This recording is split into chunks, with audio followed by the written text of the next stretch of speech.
Graça e paz. É uma noite chuvosa, né? Onde eu tô aqui em Mato Grosso do Sul.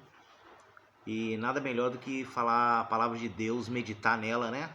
E hoje a gente vai falar um pouquinho sobre os 37 valentes que Davi teve.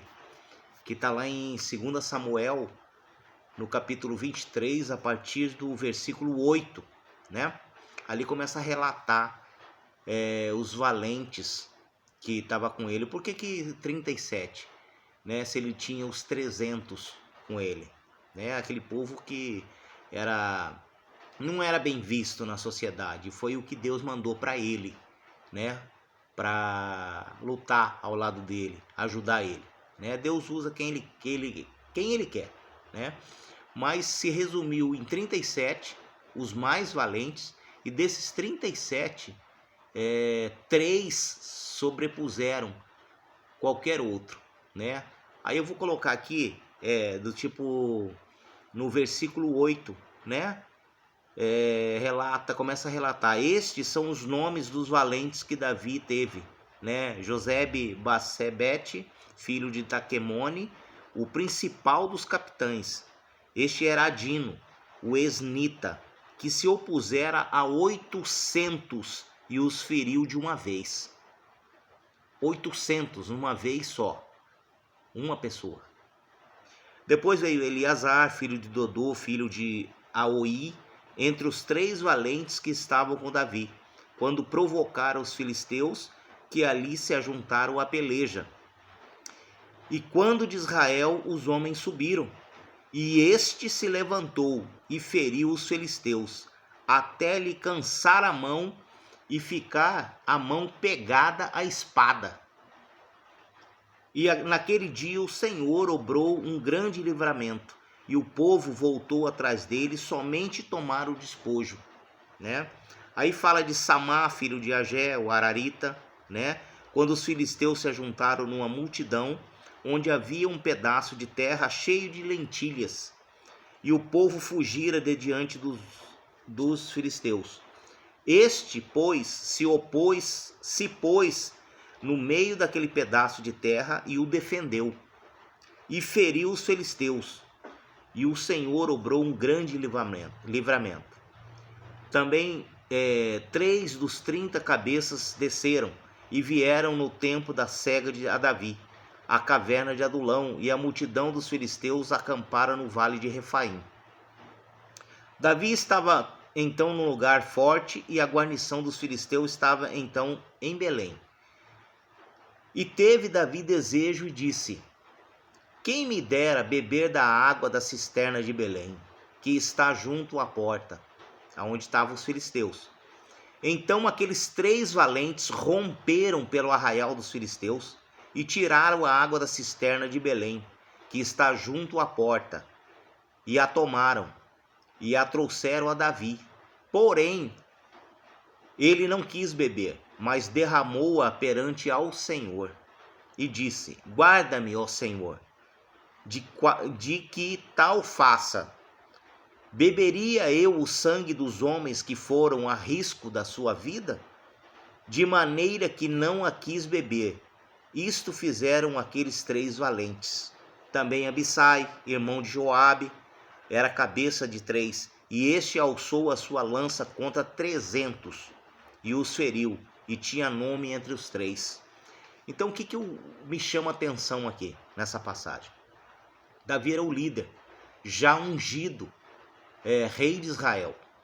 E ali ele estava naquela transição, né, para realmente pegar tomar a posse do trono de Israel, né?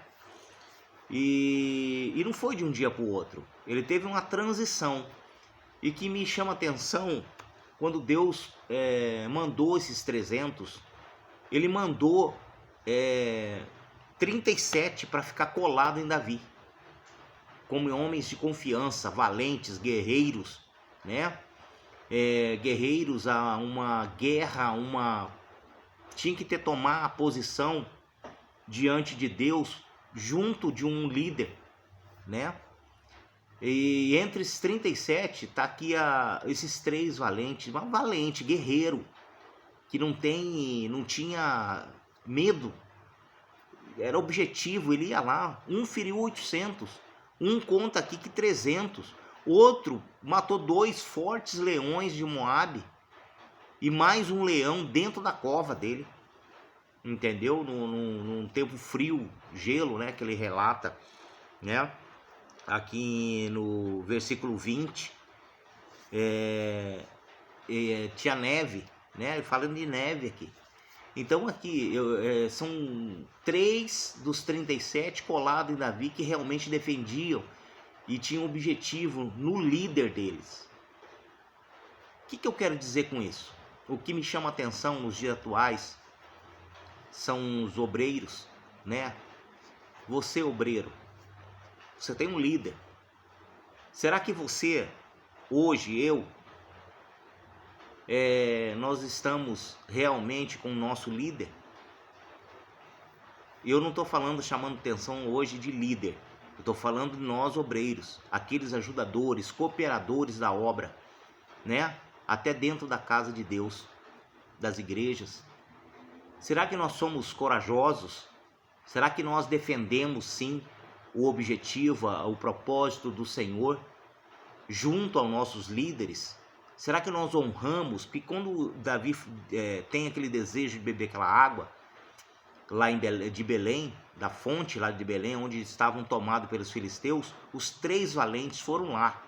Mas não é para puxar o saco de Davi, era para honrar o líder deles. Porque eles olhavam para Davi, eles não enxergavam um homem só, eles enxergavam um líder perante a face do Senhor, que Deus ungiu. O Espírito Santo ali, eu creio que se manifestava, era manifesto a glória deles na face de Davi, resplandecia, né? Então chama atenção, e nós hoje, que não mudou nada, a Bíblia fala de honra os seus líderes, né? E a gente tem que estar atento a isso. Quão corajoso nós somos no propósito do Senhor, destemidos, fortes. Um lutou tanto aqui que a mão dele colou na espada, né? Estou falando para vocês pegarem uma espada e sair lutando. Estou falando para você guerrear a luta, as batalhas espirituais que tem com jejum, oração, com afinco, e honrar seus líderes, tá? Não estou falando de líderes, isso vai ser numa outro videozinho. Estou falando nós, obreiros. Quanto nós temos honrado nossos líderes, aquele que Deus ungiu. Uma boa noite, que Deus abençoe, que o Senhor resplandeça a face sobre todos nós, em nome de Jesus.